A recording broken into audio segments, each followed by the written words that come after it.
Kanyama. Kanyama. Naam mama.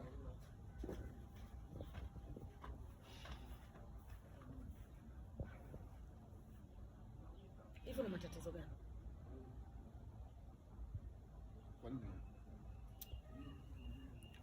Kila siku nazungumza swala la humu ndani. Ukitaka kunifurahisha katika nyumba yangu, nataka usafi. Kanyama, una siku ya ngapi? Mama, lakini najitahidi kutoka na kazi nyingi, nafanya kazi za nje hapa, pia nafanya kazi za ndani kama kijana wa ndani.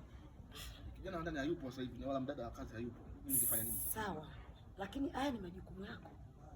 Sasa mimi ukiniambia hivyo, mimi sitokuelewa wakati haya ni majukumu yako.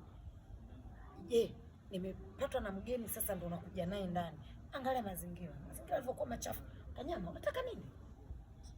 Sawa mama, nimekuelewa. Nimekuelewa. Nitajitahidi kufanya kazi zote mama. Unataka kazi, unataka kazi? Kazi nataka mama. Nataka kazi mama. Kazi. Kwa makini.